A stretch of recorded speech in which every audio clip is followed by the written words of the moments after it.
The Spanish Armada is a well-known chapter in history, symbolizing the might and power of the Spanish Empire in the late 16th century. However, history has somewhat overlooked its lesser-known counterpart, the English Armada. This naval expedition, sent by Queen Elizabeth I of England in 1589, aimed to counter the Spanish threat and launch a preemptive strike against Philip II's empire. Unfortunately for the English, the venture turned into a disastrous campaign, perhaps even more calamitous than the Spanish Armada. This essay explores the events leading up to the English Armada, its execution, and the aftermath, shedding light on a historical episode often overshadowed by its Spanish counterpart. The late 16th century was marked by intense geopolitical rivalries and religious conflicts. England and Spain, two major European powers, found themselves on opposing sides due to political, religious, and economic differences. Tensions escalated as Protestant England clashed with Catholic Spain, fueled by religious animosities stemming from the Protestant Reformation. In 1588, Philip II of Spain sought to crush the Protestant uprising in England and dethrone Queen Elizabeth I. The Spanish Armada, a colossal fleet of 130 ships, set sail with the intent to invade England.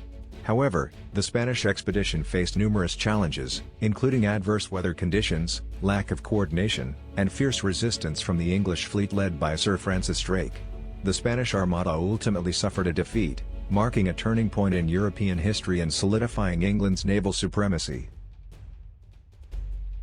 Emboldened by the victory over the Spanish Armada, Queen Elizabeth I decided to strike back. The English crown, underestimating the difficulties Spain faced in organizing such a massive expedition, believed that a preemptive strike against Spanish territories would further weaken Philip II's resolve. The result was the ill-fated English Armada of 1589. The English Armada was a joint venture between England and the Dutch Republic, aimed at disrupting Spanish shipping lanes and colonies. The plan involved sending a fleet of around 150 ships, including warships and privateers, under the command of Sir Francis Drake and Sir John Norreys. The goal was to target Spanish possessions in the Caribbean and the Americas, diverting Philip II's attention and resources away from Europe. Despite the initial success against the Spanish Armada, the English failed to grasp the complexity of mounting a naval expedition of such magnitude. Several factors contributed to the failure of the English Armada. Organizing and coordinating a large fleet was a logistical nightmare. The English lacked the experience and infrastructure necessary for such an ambitious expedition. The fleet faced constant issues with supplies, leading to malnutrition and diseases among the sailors.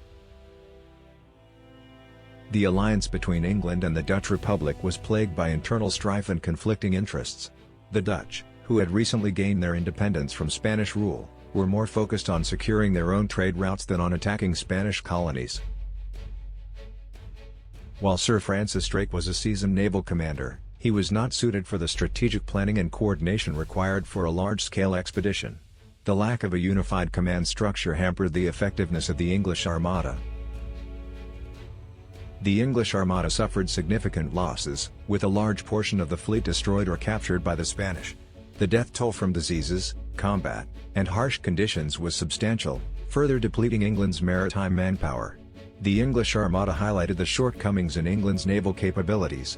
The failure to mount a successful expedition demonstrated the need for reform in naval organization, logistics, and leadership. England's aspirations of challenging Spain's dominance at sea suffered a severe setback. The Spanish Armada is celebrated as a triumph in English history. The English Armada remains largely forgotten. Historians often overlook the campaign, perhaps because it lacks the dramatic intensity of the Spanish Armada's battles.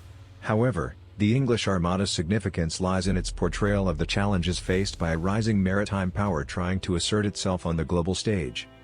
The English Armada serves as a cautionary tale, reminding us that victory in one campaign does not guarantee success in subsequent endeavors.